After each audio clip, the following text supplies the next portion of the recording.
हमने अपनी पिछली क्लास में इंटीग्रेशन ऑफ इंडियन टेरिटरी पढ़ लिया था, जिसमें हमने पढ़ा था कि इंडिया जो है वो 4 स्टेजेस में जो क्या हुआ है, पूरा इंटीग्रेट हुआ है। जो 4 स्टेजेस हैं, इनमें जो पहली स्टेज थी वो प्रिंसली स्टेट्स का हमारा इंटीग्रेशन था।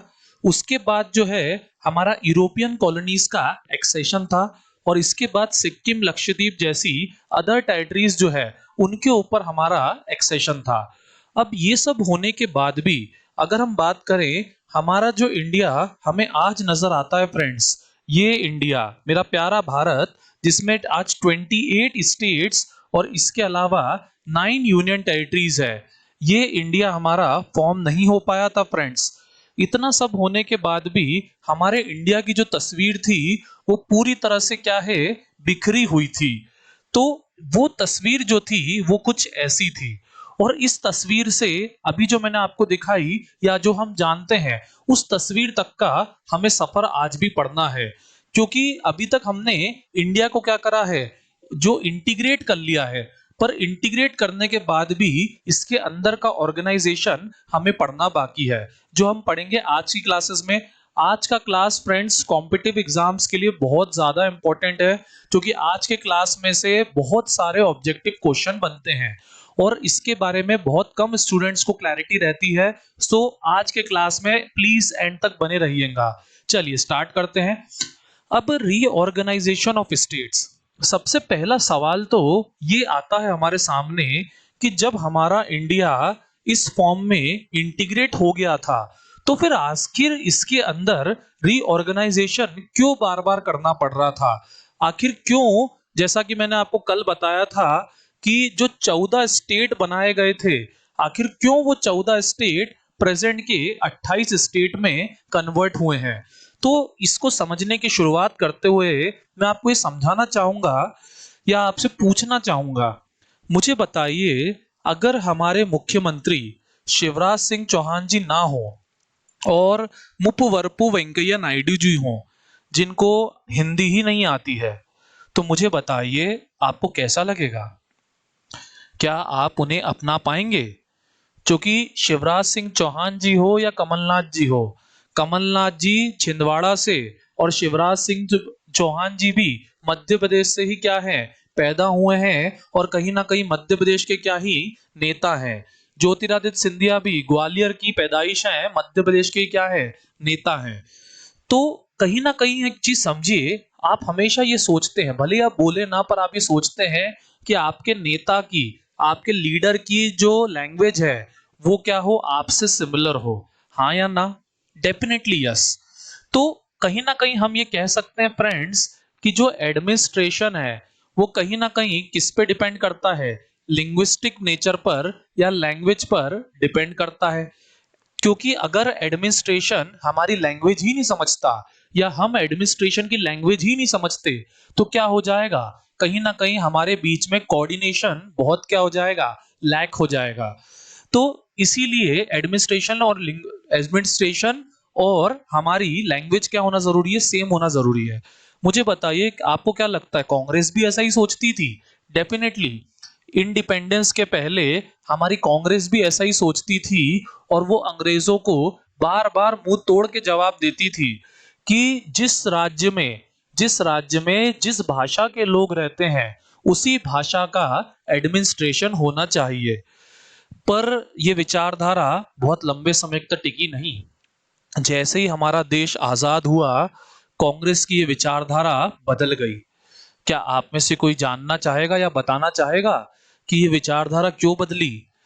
तो आप सबको पता है, इस विचारधारा के बदलने की सबसे बड़ी वजह है पाकिस्तान। हम सब जानते हैं कि भारत जब आजाद हुआ तो उसे आजादी की एक बहुत बड़ी कीमत चुकानी पड़ी, और वो थी पाकिस्तान।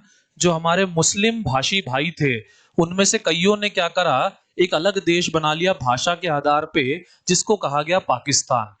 इसने हमारे जो नेता थे, जो हमारे लीडर्स थे, उनकी सोच को हिला के रख दिया। उनको ये लगा कि कहीं ना कहीं अंग्रेजों की ये बात सही है, एडमिनिस्ट्रेशन, इकोनॉमी और पॉलिटिक्स, इन तीनों के आधार पर हमें स्टेट्स बनाने चाहिए ना कि लैंग्वेज के आधार पर, क्योंकि लैंग्वेज के आधार पे जब स्टेट्स बनते हैं तो इससे देश की यूनिटी क्या होती है, कम होती है। इससे देश की इंटीग्रिटी को क्या होता है, खतरा होता है। और इसके अलावा एक और बात मैं आपको समझाता हूं। जैसे हम सब जानते हैं जम्मू कश्मीर जो है वो एक सेपरेट स्टेट बनना चाहता है, एक सेपरेट कंट्री बनना चाहता है इवन। पर हम में से कई लोग उसका मजाक उड़ाते हैं कि चलिए मान लीजिए आपको हमने एक सेपरेट कंट्री बना दिया, एक सेपरेट स्टेट बना भी दिया, बट क्या ये इकोनॉमिकली वाइबल है? क्योंकि जम्मू कश्मीर जो है फ्रेंड्स, वो अगर हम बात करें एक पर्यटन वाला, या फिर अगर हम बात करें कहीं ना कहीं टूरिज्म वाला जो है वो स्टेट है। उसकी मैक्सिमम इनकम जो है टूरिज्म से होती है। तो एक अलग कंट्री के तौर पर डेफिनेट बेसिस पर वो इकोनॉमिकली क्या नहीं कर सकता, सरवाइव ही नहीं कर सकता। सो इसलिए हमारे लीडर्स ने ये बात समझी और इंडिपेंडेंस के बाद उन्होंने एडमिनिस्ट्रेशन, इकोनॉमी और पॉलिटिकल प्रॉब्लम्स, इन सब के अनुसार क्या करा, इंडिया के पार्टीशन की बात करी स्टेट्स में, है ना, पार्टीशन नहीं, इंडिया के रीऑर्गेनाइजेशन की बात करी कि इंडिया का ऑर्गेनाइजेशन जो है वो लैंग्वेज के आधार पे नहीं, एडमिनिस्ट्रेशन, इकोनॉमी और पॉलिटिक्स के आधार पर होना चाहिए। बट एक बात बताइए फ्रेंड्स, अगर मैं आपके अंदर कोई चीज की आंख जगा दूं, फॉर एग्जांपल जैसे ये ऑनलाइन क्लासेस अभी स्टार्ट हो गई हैं जिनमें आपका पूरा पॉलिटी स्टार्ट खत्म होना है, क्या इसको स्टार्ट करने के बाद मैं जैसे अभी पीडीएफ पीपीटी से पढ़ा रहा हूं, तो क्या अगर मैं बिना पीपीटी के कल से पढ़ाने लग जाऊं तो आप लोग मेरी क्लास अटेंड करेंगे? Definitely not. आपको पीपीटी की आदत लग गई है और अब आप पीपीटी के बिना किसी और की क्लास अटेंड कर लेंगे, बट एटलीस्ट मेरी तो नहीं करेंगे। तो उसी तरह से हमारी जो इंडियन पॉपुलेशन थी उसके माइंड में ये बात पूरी तरह से बैठ गई थी कि हमें वन लैंग्वेज वन स्टेट को फॉर्म करना है। हर लैंग्वेज के लिए हर एक स्टेट जो है होना चाहिए। और इसी से क्या हुआ, इसी से हमारे लीडर्स के बीच में और हमारी आम जनता के बीच में क्लैशेस चालू हुए। जब ये क्लैशेस चालू हुए तो समझिए हमारे यहाँ जब भी इंडिया में कोई भी प्रॉब्लम होता है तो उस प्रॉब्लम के सॉल्यूशन के लिए फ्रेंड्स क्या करा जाता है, कमीशन या कमिटी बनाई जाती है। कमीशन या कमिटी क्यों बनाई जाती है फ्रेंड्स, समझिएगा। इस कमीशन में क्या होता है, कुछ लोग बुलाए जाते हैं। ये लोग क्या करते हैं, बकायदा एक जगह बैठकर प्रॉपर डिस्कशन करते हैं। ये देखिए, एक जगह बैठकर प्रॉपर डिस्कशन करते हैं और इस डिस्कशन में वो कहीं ना कहीं जो है आम जनता को भी बुलाते हैं और पूछते हैं कि क्या आपकी क्या ओपिनियन है, क्या आपकी राय है। और उसके अकॉर्डिंग ये क्या करते हैं, गवर्नमेंट को क्या क्या करते हैं, सजेशन देने का काम करते हैं। इस कमीशन में जो भी फील्ड का प्रॉब्लम है, चाहे वो टैक्स का हो, चाहे वो लैंग्वेज का हो, पॉलिटिक्स का हो, एग्रीकल्चर का, कोई भी प्रॉब्लम जो है उस प्रॉब्लम से रिलेटेड जो एक्सपर्ट होते हैं वही बुलाए जाते हैं, ताकि कमीशन की जो ओपिनियन है वो एक एक्सपर्ट ओपिनियन कहलाए। तो इसी तरह से हमारे यहाँ इंडिया में इस मुद्दे के लिए क्या करा गया, 3 कमिटीज बनाई गई। धर कमीशन, जेबीपी कमेटी और स्टेट रीऑर्गेनाइजेशन कमीशन। तो आज के लेक्चर में फ्रेंड्स हमें ये तीनों कमीशन ही पढ़ना है और इंडिया को उसके वर्तमान नक्शे तक, प्रेजेंट मैप तक हमें पहुंचाना है। चलिए स्टार्ट करते हैं। सबसे पहले जो कमीशन बनी फ्रेंड्स वो थी धर कमीशन। इस धर कमीशन के जो चेयरमैन थे उनका नाम था एस के धर। ये देखिए एस के धर के फोटो। अब आप में से कुछ लोग सोच रहे होंगे सर एस के धर का पूरा नाम। तो फ्रेंड्स मैं आपको एक चीज बता देता हूं, हमें पीएससी निकालना है, पीएचडी नहीं करना है। एस के धर सफिशिएंट है। अगर आप खुद पूरे पूरे नाम याद करेंगे फ्रेंड्स तो आपको बहुत सारे नाम याद रखना है, ये बहुत हेक्टिक हो जाएगा। तो एस के धर सफिशिएंट है। तो 1948 में बनी, कैसे याद रखेंगे, ऑब्वियस बात है, इंडिया के फ्रीडम के बाद ही तो क्या हुआ, ये क्लैशेस चालू हुए। तो 47 के बाद 48 में ये कमीशन बनी। अब ये कमीशन जब बनी तो इसने क्या करा, इसमें जो एस के धर थे उन्होंने पूरे इंडिया में क्या करा, रोमिंग करी, पूरे इंडिया को उन्होंने घूमा और घूम के उन्होंने प्रॉब्लम को क्या करा, डीपली ऑब्जर्व करा। डीपली ऑब्जर्व करने के बाद उन्होंने दिसंबर 1948 में अपनी जो रिपोर्ट है वो सबमिट करी। और इस रिपोर्ट में उन्होंने ये कहा कि इंडिया को लैंग्वेज के बेसिस पर नहीं बांटना चाहिए, हमें स्टेट्स का फॉर्मेशन लैंग्वेज के बेसिस पे नहीं करना चाहिए, इसकी जगह हमें ज्योग्राफी का ध्यान रखना चाहिए। ज्योग्राफी से मतलब फ्रेंड्स, जैसे ये अंडमान निकोबार, आप इसको एक सेपरेट स्टेट नहीं बना सकते, क्योंकि अगर आपने अंडमान निकोबार को स्टेट बना दिया तो वो हमसे इतना दूर है कि वो कब बगावत करके एक कंट्री बनने की मांग करने लग जाएगा, हम इसका ध्यान भी नहीं रख पाएंगे। तो इसके अलावा फाइनेंशियल रिलायंस जो अभी मैंने समझाया जम्मू कश्मीर, कि जम्मू कश्मीर अपना खुद का फाइनेंस जो है नहीं चला सकता, तो उन्होंने ये बोला कि हमें ज्योग्राफी के आधार पर स्टेट्स का फॉर्मेशन करना चाहिए, फाइनेंशियल क्या कहते हैं सेल्फ रिलायंस के आधार पर जो स्टेट है वो बनाना चाहिए, या फिर उसके डेवलप होने के जो पोटेंशियल है और जो उसकी एडमिनिस्ट्रेशन की वायबिलिटी है उसके अकॉर्डिंग हमें स्टेट जो है उसका फॉर्मेशन करना चाहिए। अब मुझे बताइए, इनकी ये जो ओपिनियन है, क्या इंडियन पॉपुलेशन को ये पसंद आई होगी? Definitely not. आप एक चीज समझिए, India is a democracy, and in a democracy the government should be of the people, by the people, for the people. और जितनी भी रीजनल पार्टीज थी और जितने भी हमारी जो आम पॉपुलेशन थी वो इसके फेवर में नहीं थी।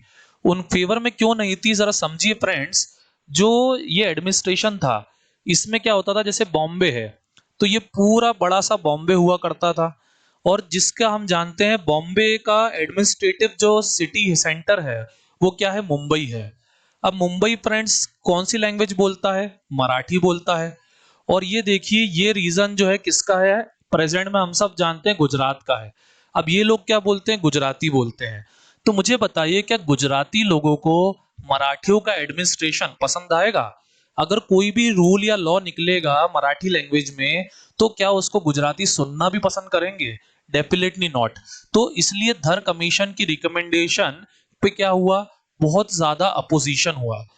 अब एक चीज समझिए, क्लास का जो मॉनिटर होता है, अगर उसकी बात बच्चे नहीं सुन रहे हैं तो फिर किसको आके बोलना पड़ता है, स्कूल के टीचर को। और टीचर की भी जब बात नहीं सुन रहे हैं तो किसको बीच में आना पड़ता है फ्रेंड्स, प्रिंसिपल को। अब एक चीज समझिए, हमारे इंडिया के प्रिंसिपल कौन थे, हमारे प्रोमिनेंट लीडर्स जवाहरलाल नेहरू, सरदार वल्लभ भाई पटेल, पट्टाभी सीतारमैया। जवाहरलाल नेहरू, सरदार वल्लभ भाई पटेल और पट्टाभी सीतारमैया। अब आपका एक होमवर्क है आज के लिए, जो आप कमेंट सेक्शन में आपको बताना है कि पट्टाभी सीतारमैया का एमपी से क्या कनेक्शन है। एमपी से इनका कुछ बहुत तगड़ा कनेक्शन है जो आपको बताना है। तो हमारे इंडिया के 3 प्रोमिनेंट लीडर्स सामने आए, जवाहरलाल नेहरू, सरदार वल्लभ भाई पटेल और पट्टाभी सीतारमैया। इन तीनों की भी क्या करी गई, एक कमेटी बनाई गई, और इनका भी टॉपिक सेम था कि लैंग्वेज के आधार पर इंडिया का रीऑर्गेनाइजेशन होना चाहिए कि नहीं होना चाहिए। और इन्होंने भी क्या करा फ्रेंड्स, इन्होंने भी क्या करा, लैंग्वेज के बेसिस को स्टेट्स के रीऑर्गेनाइजेशन के लिए डिनाई कर दिया, इन्होंने भी इसके लिए मना कर दिया। सो पर एक डाउट हमारे माइंड में आ रहा होगा आपके, कि सर इन्होंने भी मना कर दिया ये कहकर कि हमारी नेशनल इंटीग्रिटी जो है, हमारी जो इंडिया की यूनिटी है, एकता है, उसको प्रेजेंट सिचुएशन में क्या है, खतरा है, इसलिए अभी लैंग्वेज के आधार पे स्टेट्स का फॉर्मेशन नहीं करेंगे, फ्यूचर में भले ही कर लेंगे। बट आपके माइंड में डाउट आ रहा होगा कि सर इतनी बड़ी कमिटी ने भी जब मना कर दिया तो फिर कैसे कैसे हमारा प्रेजेंट का इंडिया जो है वो बिल्कुल लिंग्विस्टिक बेसिस पे बना हुआ है। प्रेजेंट इंडिया की अगर हम बात करें तो प्रेजेंट इंडिया में तो सर पूरा लैंग्वेज की बेसिस पर है। ये देखिए, इधर के लोग क्या बोलते हैं, तमिल बोलते हैं। तमिलनाडु के लोग क्या बोलते हैं फ्रेंड्स, तमिल बोलते हैं। आंध्र प्रदेश के लोग तेलुगु बोलते हैं। केरला के लोग मलयालम बोलते हैं। कर्नाटका के लोग कन्नड़ बोलते हैं। यहाँ मराठी, यहाँ गुजराती, यहाँ मध्य प्रदेश में मालवी, यहाँ राजस्थानी, और जम्मू कश्मीर में डोंगरी वगैरह। तो हमारा प्रेजेंट जो कल्चर है वो तो पूरा लिंग्विस्टिक बेसिस पर है। तो आखिर ऐसा कैसे हुआ? तो फ्रेंड्स सीधी बात समझिए, जब भी किसी चीज के लिए मना करा जाता है तो उसके लिए क्या होता है, क्रांति करी जाती है।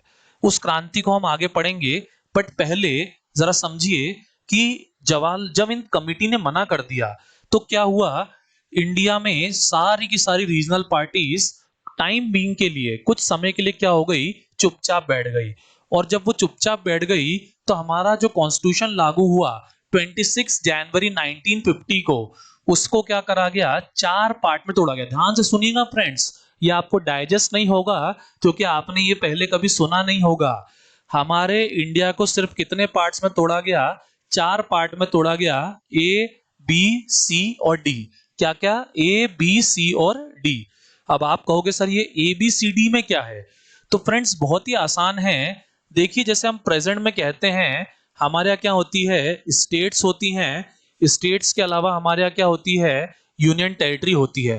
पर उस समय समझिए आप, उस समय राजा महाराजाओं की रियासतें भी हुआ करती थी। फ्रेंड्स आप आगे के लेक्चर्स में डिटेल में समझेंगे कि राजा महाराजाओं की रियासतें जो हैं वो 1971 में उनका एग्जिस्टेंस खत्म हुआ, जब इंदिरा गांधी ने पूरी तरह से इनके रिकॉग्निशन को डिनाई कर दिया। पर उसके पहले तक हमारे यहाँ राजा महाराजाओं की रियासतें, प्रिंसली स्टेट्स भी होती थी। तो हमारे इंडिया को 3 पार्टों में मेन तोड़ा गया, स्टेट्स, रियासतें और यूनियन टेरिटरीज। ऐसा मैं जो कह रहा हूं वो एग्जैक्ट नहीं है फ्रेंड्स, एग्जैक्ट तो यही वर्ड है, प्रोविंसेस, प्रिंसली स्टेट्स और चीफ कमिश्नर प्रोविंस। बट आपको समझाने के लिए मैंने उनकी इजी वर्ड बता दिए, स्टेट, रियासत और यूनियन टेरिटरी। अब ये पूरे चार्ट जो हैं आपको बाय हार्ट याद होने चाहिए, क्योंकि आपसे पूछा जा सकता है which one of the following was not a part of the party state, या which one of the followings are the parts of party states। अब आप कहोगे sir how can we learn it, इसे याद करना तो बहुत मुश्किल है। तो मैं कहूंगा नहीं फ्रेंड्स, इसे याद करना बहुत ज्यादा आपके लिए आसान है। देखिए कैसे।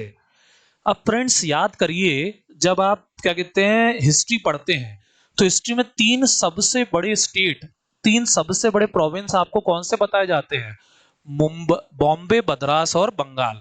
कौन से बताए जाते हैं फ्रेंड्स, बॉम्बे, मद्रास और उसके अलावा बंगाल। ये बांग्लादेश वाला भी बंगाली होता था। इसके अलावा फ्रेंड्स अगर हम नॉर्थ इंडिया में जाएं तो नॉर्थ इंडिया में सबसे बड़े स्टेट कौन से होते थे, पहले हिस्ट्री के अकॉर्डिंग याद करें, पंजाब, पंजाब के अलावा उत्तर प्रदेश। ठीक है, ये देखिए फ्रेंड्स, पंजाब, पंजाब के अलावा उत्तर प्रदेश। इसके अलावा फ्रेंड्स अगर हम मध्य प्रदेश जहां हम रहते हैं उसका भी तो कुछ ना कुछ पार्ट होगा, और उसके पास का भी कोई सा बड़ा स्टेट होगा, तो सेंट्रल प्रोविंस और उड़ीसा। ये देखिए फ्रेंड्स, सेंट्रल प्रोविंस यानी कि ये हमारा कहां गया, मध्य प्रदेश, मध्य भारत। एक सेकेंड फ्रेंड्स, हाँ जी, सेंट्रल प्रोविंस, हाँ ये वाला है फ्रेंड्स हमारा सेंट्रल प्रोविंस यानी कि मध्य प्रदेश। ये मध्य प्रदेश नहीं है फ्रेंड्स, ये एग्जैक्टली सेंट्रल प्रोविंस है। ठीक है, सेंट्रल प्रोविंस। और इसके पास का पार्ट क्या हमारा, उड़ीसा, सेंट्रल प्रोविंस और उड़ीसा। ये देखिए फ्रेम में आ गए। अब इसके अलावा देखिए थोड़ा सा और नॉर्थ में जाके देखिए, नॉर्थ ईस्टर्न में जाके देखिए, तो देखिए 2 नाम और आ जाएंगे आपके दिमाग में, आसाम और बिहार। आप कहोगे सर ये कैसे याद रहेगा, तो फ्रेंड्स ये नक्शे से याद होगा। अगर आप इस नक्शे को ध्यान से देखेंगे तो बहुत इजीली आपको ये पार्ट स्टेट्स याद हो जाएंगे। अब इसके बाद आइए पार्ट बी पर। अब पार्ट बी स्टेट जो है उसमें साउथ में सबसे बड़ी रियासतें जो आप हिस्ट्री में पढ़ते थे, हैदराबाद, मैसूर, त्रावणकोर। ये देखिए हैदराबाद, ये रहा मैसूर और ये रहा त्रावणकोर। हैदराबाद, मैसूर और त्रावणकोर। टीपू सुल्तान, निजाम, टीपू सुल्तान मैसूर, निजाम हैदराबाद। ठीक है, इसके अलावा अब हमने इंडिया लिया था, जो हमने इंडिया में क्या लिया था, सेंट्रल प्रोविंस लिया था। पर सेंट्रल प्रोविंस के अलावा भी और भी नाम है फ्रेंड्स। और नाम क्या है, जैसे सेंट्रल इंडिया और विंध्य प्रदेश। तो 2 नाम और देखिए, सेंट्रल इंडिया और विंध्य प्रदेश। ये देखिए ये वाले, ये मार्क कर रहा हूं मैं। ये मध्य भारत, ये मध्य भारत क्या है, सेंट्रल इंडिया। मध्य भारत इंग्लिश ट्रांसलेशन कर लीजिए, सेंट्रल इंडिया। विंध्य प्रदेश, ये रहा विंध्य प्रदेश। तो ये आप और फ्रेम में आ गए। इसके बाद थोड़ा नॉर्थ वेस्ट में जाइए, राजस्थान और सौराष्ट्र। याद करिए, हम लोग पढ़ते थे राजपूताना, राजपूताना से ही क्या बन गया राजस्थान, और ये देखिए सौराष्ट्र, राजस्थान और सौराष्ट्र। और उसी तरह से और ऊपर जाइए जम्मू कश्मीर और ईस्ट पंजाब। अब आप कहेंगे सर जम्मू कश्मीर तो ठीक है, हरि सिंह आपने ही बताया था, उससे हमें याद है कि जम्मू कश्मीर भी एक रियासत थी, पर ये पंजाब कहाँ से आ गया सर? तो फ्रेंड्स ईस्ट पंजाब जो है उसका एक और नाम क्या रहता है, पटियाला। भूपेंद्र सिंह के बारे में आपने हिस्ट्री में पढ़ा होगा, प्रिंस ऑफ पटियाला, तो वो भी क्या है, एक रियासत है। तो पंजाब के अलावा एक ईस्ट पंजाब, जिसको हम क्या कहते हैं, पटियाला भी कहते हैं, ये रियासतें हो गई। इसके अलावा पार्ट सी। अब पार्ट सी को याद करना भी फ्रेंड्स बहुत आसान है। इसमें आप देखिए प्रेजेंट में अगर जैसे मैंने कहा दिल्ली इसके अंदर क्या है, यूनियन टेरिटरी है। पर दिल्ली के अलावा फ्रेंड्स आप ध्यान से समझिएगा, हिमाचल प्रदेश क्या था पहले, प्रीवियस यूनियन टेरिटरी। मणिपुर और त्रिपुरा भी क्या थे पहले, यूनियन टेरिटरी। और उसी तरह से भोपाल भले रियासत था पर छोटी रियासत होने के कारण इसको भी क्या बनाया, यूनियन टेरिटरी। अब ये मैप आप देखिए, इस मैप में आप सीक्वेंस में अगर जाएंगे तो आपको ये याद होगा, सबसे ऊपर, सबसे ऊपर मैं ये पूरा स्लाइड क्लीन कर देता हूं और क्लीन करके आपको अच्छे समझाता हूं। देखिए सबसे ऊपर में क्या आ गया फ्रेंड्स, ये इधर हिमाचल प्रदेश, हिमाचल प्रदेश से इधर क्या आ गया है, दिल्ली, दिल्ली से नीचे क्या आ गया, अजमेर, अजमेर से नीचे ये क्या आ गया, कच्छ, कच्छ के बगल में क्या आ गया, भोपाल, भोपाल के बगल में, भोपाल के बगल में छत्तीसगढ़ में, ये देखिए मैप में मैंने डाल भी दिया इधर, ये छत्तीसगढ़ में क्या आ गया, बिलासपुर, बिलासपुर के बगल में वेस्ट बंगाल में, वेस्ट बंगाल में ऊपर के रीजन में, ये देखिए मैप में डाल दिया मैंने, वेस्ट बंगाल में ऊपर के रीजन में क्या आ गया, कुछ बिहार, कुछ बिहार से नीचे गए, नीचे गए तो जो कर्नाटक है, जो कर्नाटक है ये मैसूर था उस वक्त, उसके पास में क्या आ गया हमारा, कुर्ग। ये देखिए बकायदा सीक्वेंस में याद हो गए, दिल्ली, हिमाचल प्रदेश, कच्छ, अजमेर, भोपाल, बिलासपुर, कुछ बिहार, कुर्ग, बचे कौन कॉर्नर वाले, मणिपुर, त्रिपुरा। तो समझिएगा नॉर्थ ईस्टर्न स्टेट्स में सिर्फ और सिर्फ एक ही स्टेट हुआ करता था पहले, आसाम, बाकी मणिपुर और त्रिपुरा ये दोनों स्टार्टिंग में क्या थे फ्रेंड्स, यूनियन टेरिटरी थे। अब ये चीज जो आपको समझ नहीं आ रही है इसके लिए मैं आपको कहूंगा, ये रिकॉर्डिंग फ्रेंड्स जिसमें मैंने स्टेट समझाए हैं, इन्हें आप 2 से 3 बार देखें, तभी आपको ये अच्छे से क्लियर होगा, नहीं तो आप इसमें उलझे ही रहेंगे। चलिए आगे बढ़ते हैं फ्रेंड्स। अब एक सवाल उठता है, जब हमारा इंडिया इस तरह का बन गया था तो फिर आखिर प्रेजेंट स्ट्रक्चर बना कैसे, आखिर ऐसी क्या वजह बन गई जिसके कारण हम देखते हैं आज का लैंग्वेज वाला इंडिया बना है। तो फ्रेंड्स जैसा कि मैंने कहा था, बदलाव के लिए क्या आती है, क्रांति आती है।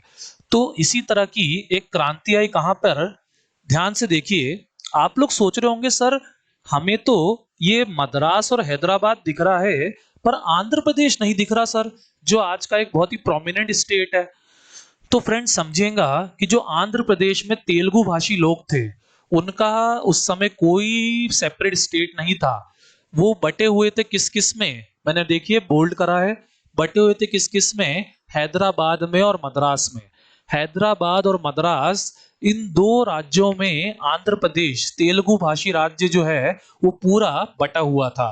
और उनकी तरफ से एक ग्रोइंग डिमांड आ रही थी कि तेलुगु स्पीकिंग पीपल जो हैं उनके लिए क्या करा जाए, एक सेपरेट स्टेट बनाया जाए। बट ऐसा नहीं हो पा रहा था, क्योंकि उस वक्त जो है एक और डिमांड बड़ी खतरनाक थी, वो थी मद्रास की। जो मद्रास सिटी थी उस समय अब चेन्नई कहा जाता है, जो चेन्नई सिटी थी उसके पीछे सब अड़े हुए थे। आप समझिएगा कई सारे स्टेट्स का जब फॉर्मेशन हुआ है तो उनमें कैपिटल को लेके बड़ा झगड़ा रहा है।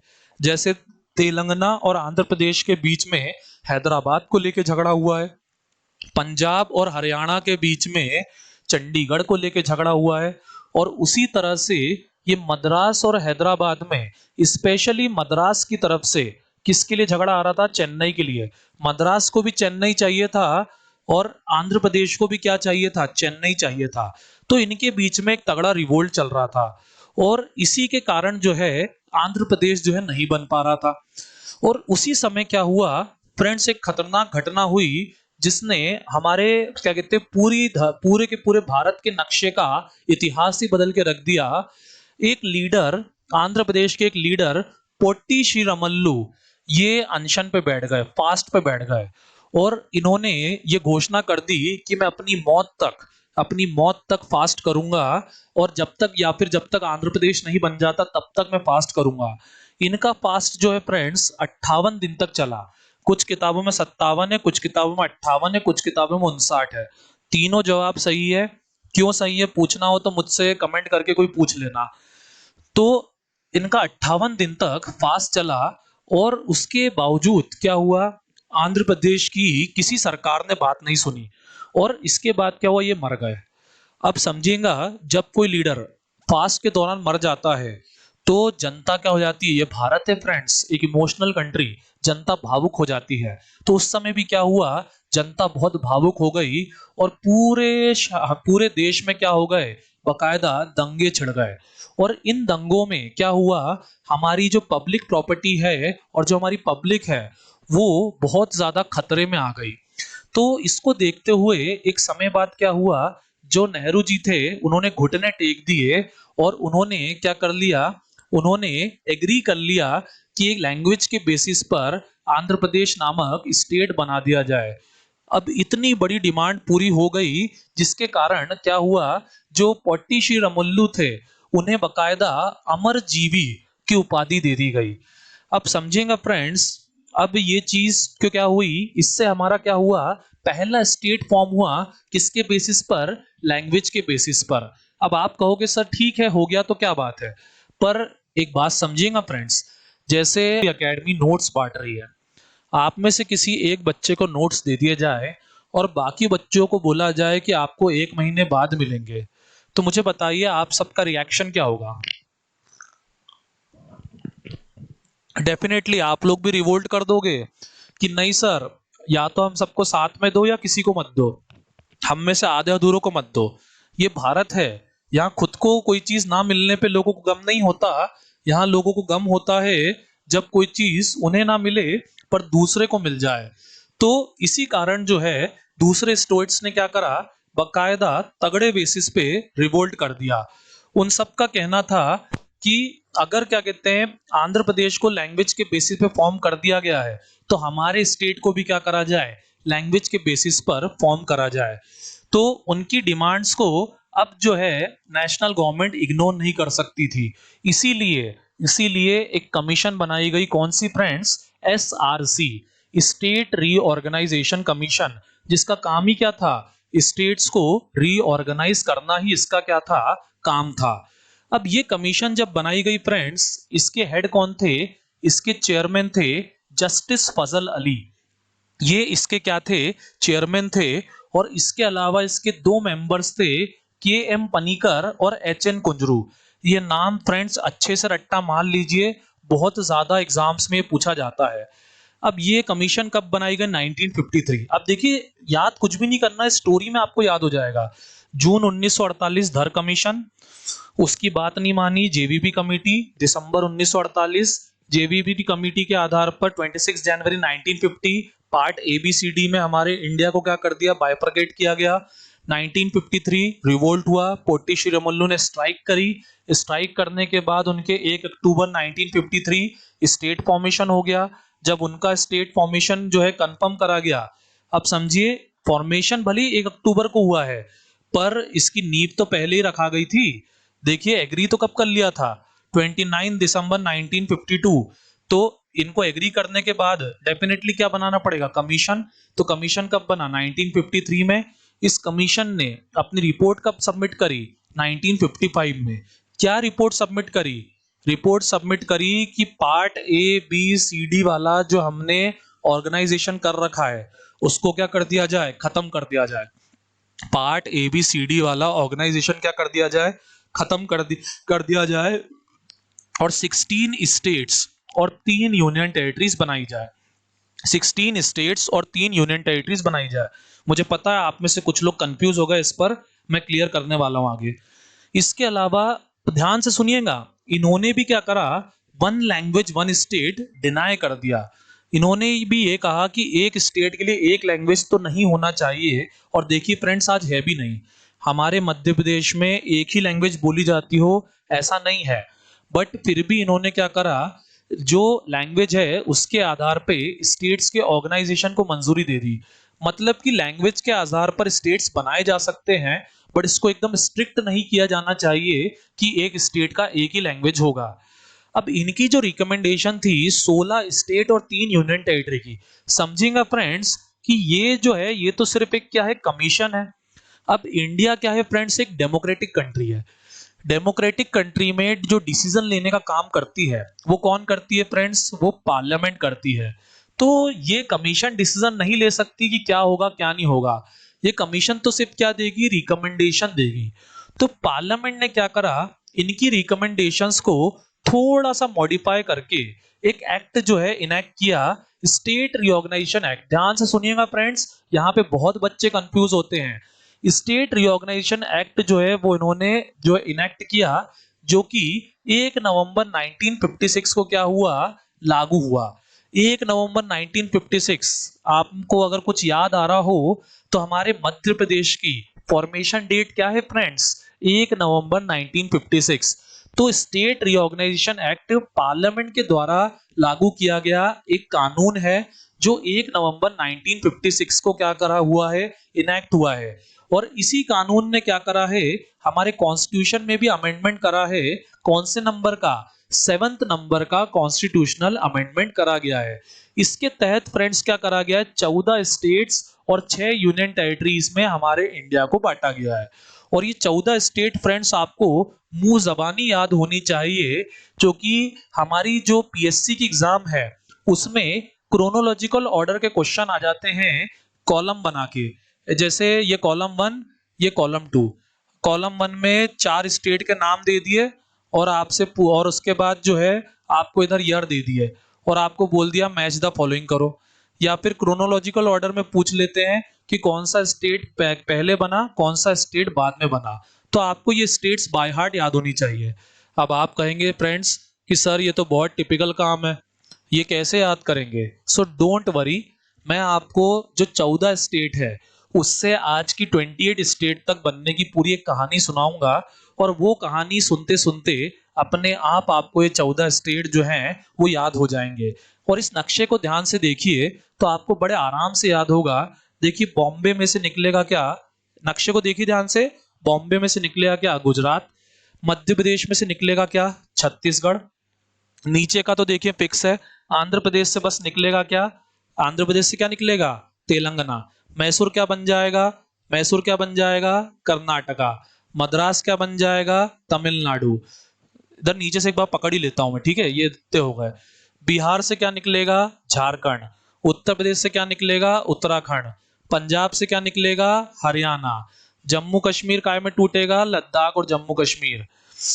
असम से, असम ये नॉर्थ ईस्ट वाले छोड़ देता हूं मैं, आप कंफ्यूज हो जाओगे। तो इस तरह से फ्रेंड्स अगर ये नक्शा आप दिमाग में रख लेंगे तो बहुत इजीली आपको जो है याद हो जाएगा कि 14 स्टेट कौन कौन से थे। ठीक है फ्रेंड्स, तो अपन याद करना शुरू करते हैं। 14 स्टेट्स को नहीं, 14 स्टेट के बाद जो बने हैं उनसे अपने आप को, उनसे आपको अपने आप याद होगा कि कौन कौन से 1956 में 14 स्टेट बनाए गए थे। तो 15वें स्टेट से बात शुरू करते हैं। देखिए फ्रेंड्स, सबसे पहले अब ये देखिए 1961 और 1962, इसको समझने के लिए मेरा पिछला lecture integration of Indian territory आप देखिए, उसमें मैंने 1961 और 1962 को अच्छे से प्रॉपर्ली समझाया है। अब जो 15वां स्टेट जो फ्रेंड्स बना था वो कौन सा बना था, 1960 में बना था। कौन सा, गुजरात और महाराष्ट्र। अब आप में से कुछ लोग कहेंगे सर 15वां स्टेट कौन सा है, गुजरात है कि महाराष्ट्र है। तो भाई कोई सा भी हो सकता है, क्योंकि पहले तो क्या था, बॉम्बे था। तो आप गुजरात को भी 15वां कह सकते हो, महाराष्ट्र को भी 15वां कह सकते हो। तो 15वां स्टेट कौन सा बना, गुजरात और महाराष्ट्र। क्यों बना, आपको पता ही है। गुजरात गुजराती, महाराष्ट्र मराठी, दोनों के बीच में दंगे, दंगे के कारण हुए पंगे, पंगे हुए तो लैंग्वेज के बेसिस पे बना नया स्टेट।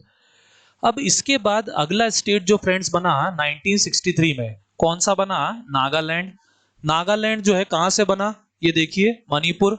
मणिपुर के ऊपर हम सब जानते हैं कि कौन सी जगह है फ्रेंड्स, नागालैंड है। जिनको याद नहीं आ रहा हो ये देखिए नागालैंड, ठीक है। ये मणिपुर के ऊपर क्या है फ्रेंड्स, नागालैंड।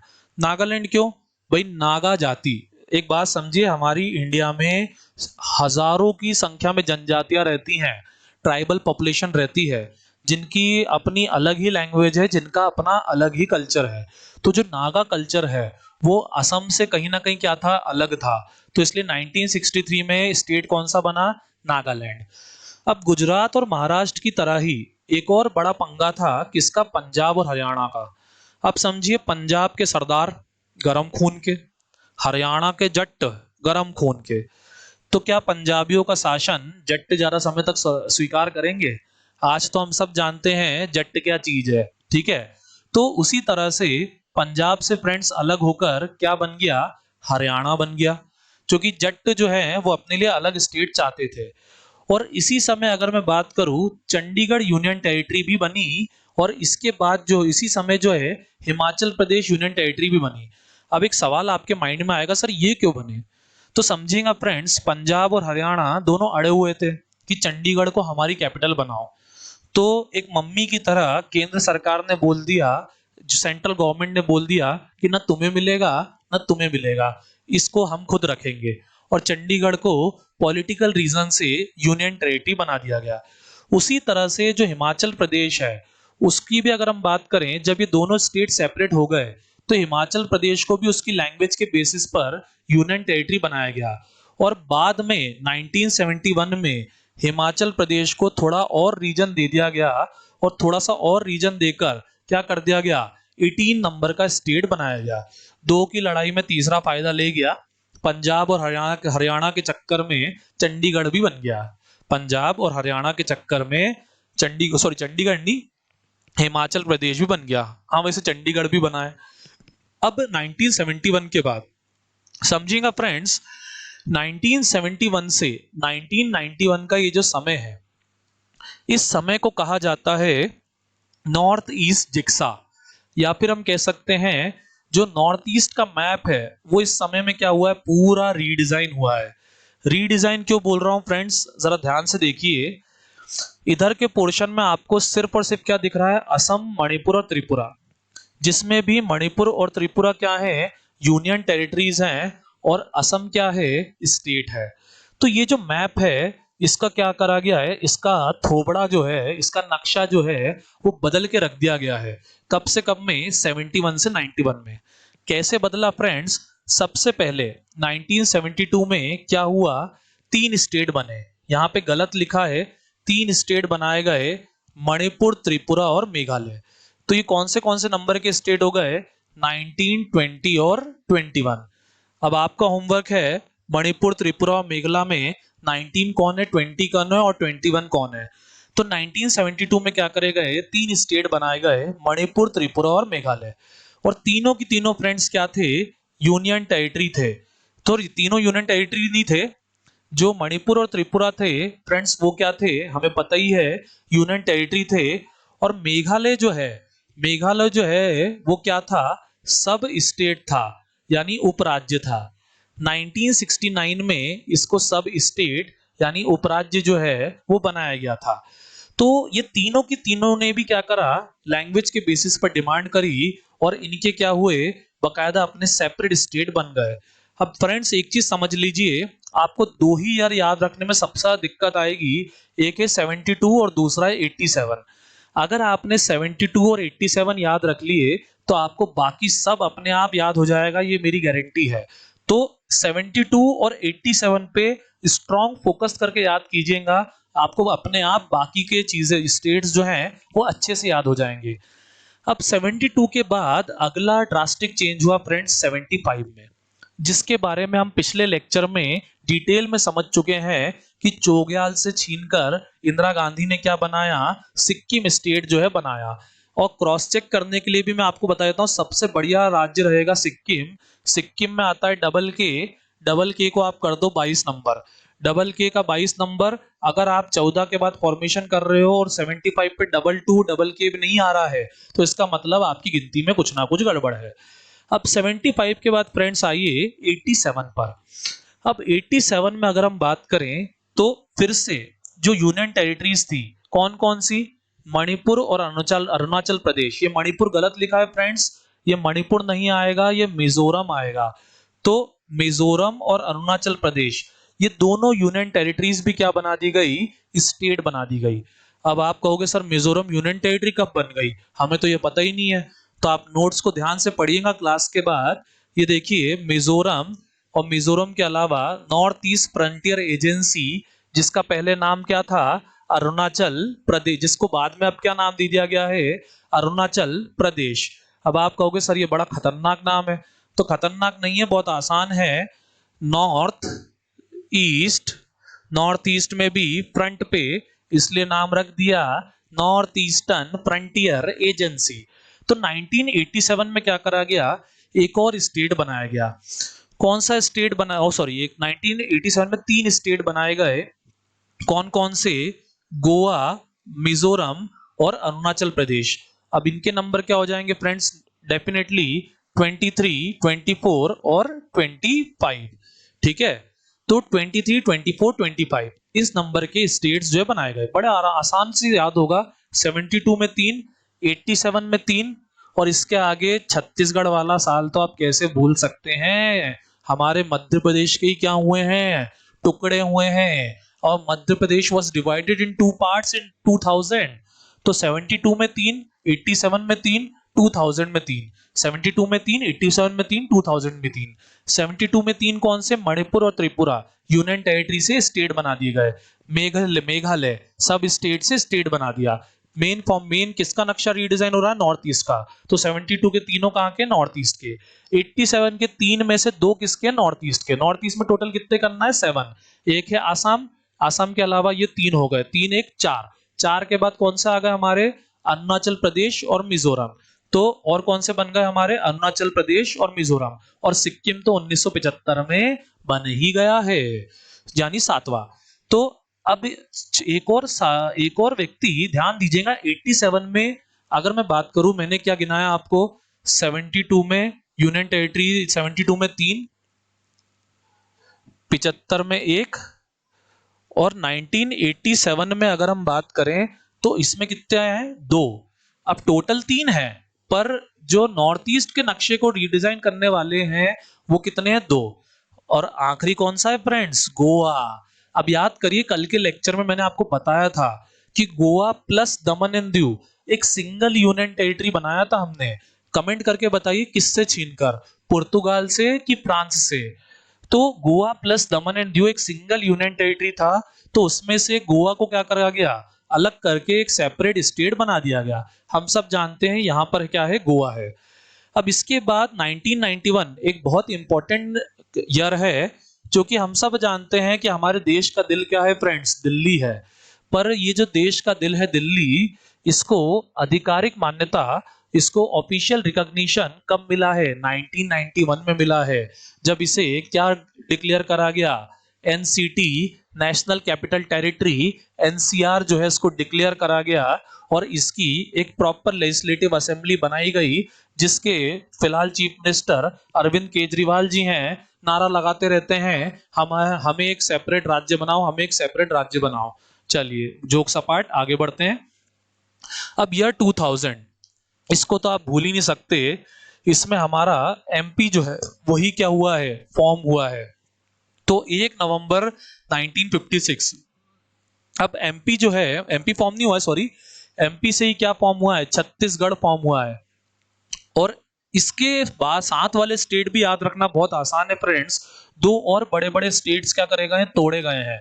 उत्तर प्रदेश से तोड़ के क्या निकाला गया है, उत्तराखंड निकाला गया है। और बिहार से तोड़ के क्या निकाला गया है, झारखंड निकाला गया है। झाड़ियां झारखंड, छत्तीसगढ़, तो उत्तरांचल। अब आज की तारीख में उत्तरांचल का नाम उत्तराखंड है वैसे फ्रेंड्स। तो जो यूपी था, जिसको पहले यूनाइटेड प्रोविंस भी कहते थे, उस यूपी से क्या निकला, झारखंड। बिहार से क्या निकला, छत्तीसगढ़। और एमपी से क्या निकला, सॉरी, बिहार से क्या निकला, झारखंड। एमपी से क्या निकला, छत्तीसगढ़। अब याद रखना फ्रेंड्स, बहुत इजी है, क्योंकि तीनों की तीनों एक दूसरे से क्या है, पास पास में जुड़े हुए हैं, नक्शे में आप देख सकते हैं। और इसके अलावा तीनों की तीनों ट्राइबल रीजन थे, उत्तरांचल, झारखंड और छत्तीसगढ़। यहाँ तीनों जगह आदिवासी जो है पॉपुलेशन बहुत ज्यादा थी, जिसका इन बड़े-बड़े स्टेट्स के साथ डेवलपमेंट नहीं हो रहा था, क्योंकि ये बड़े स्टेट क्या कर रहे थे, इनके रिसोर्सेज जो हैं उनको डिप्लीट किए जा रहे थे, खत्म किए जा रहे थे, बट इनकी अगर हम बात करें तो डेवलपमेंट कर नहीं रहे थे। और यही प्रॉब्लम किसकी भी थी, यही प्रॉब्लम 2 जून 2014 को फॉर्म होने वाले तेलंगाना की भी थी, कि जो आंध्र प्रदेश है वो उसके रिसोर्सेस जो है वो लगातार खाता जा रहा है, पर वो तेलंगाना के रीजन का कोई डेवलपमेंट नहीं कर रहा है। तो इसी कारण 2000 में और 2014 में ये सारे स्टेट जो हैं फॉर्म हुए, जिससे हमारे स्टेट्स की नंबर कितनी पहुंच गई, 29 पे पहुंच गई। ये देखिए फ्रेंड्स, यहां तक हमने कितने स्टेट फॉर्म कर लिए थे, यहां तक हमने ये 25वां फॉर्म कर लिया था। 25 के बाद डेफिनेटली इधर क्या आ गए, 26, 27, 28, और 2014 में क्या हो जाएगा 29। और एक स्टेट जो है, फिर हम सब जानते हैं ये सवाल का जवाब तो किसको नहीं पता, कि 29th स्टेट जो स्टेट के डेजिग्नेशन से हटा दिया गया वो कोई और नहीं, जम्मू कश्मीर है। अब जम्मू कश्मीर को क्यों हटाया गया, ये तो एक बहुत डिटेल मुद्दा है, तो इसको फिर कभी हम किसी और क्लास में डिक्लेयर करेंगे। इस तरीके सॉरी इस डिक्लेयर क्या, इसको किसी और क्लास में हम डिस्कस करेंगे। इस तरह से हमारे पूरे 20 स्टेट्स जो हैं उनका फॉर्मेशन हुआ है, और हमारा ये जो इंडिया का प्रेजेंट मैप है ये एग्जिस्टेंस में आया है। अब फ्रेंड्स, मैं गारंटी कहता हूं आप में से कईयों को कई सारी चीजें जो है समझ तो आई होगी, पर दिमाग में बैठी नहीं होगी। तो फ्रेंड्स, ये लेक्चर 2 से 3 बार देखिएगा, क्योंकि इस लेक्चर में पढ़ने की चीजें कम है और फैक्ट बहुत ज्यादा है, और ये बहुत ही इंपॉर्टेंट लेक्चर है। एग्जाम में यहाँ से कई क्वेश्चंस पूछे जाते हैं। चलिए, थैंक यू वेरी मच। अब कल के लेक्चर में फ्रेंड्स इसके आगे से हम स्टार्ट करेंगे, जिसमें हम सिटीजनशिप जो है वो अपना टॉपिक जो है कंटिन्यू करेंगे। चलिए, बाय बाय।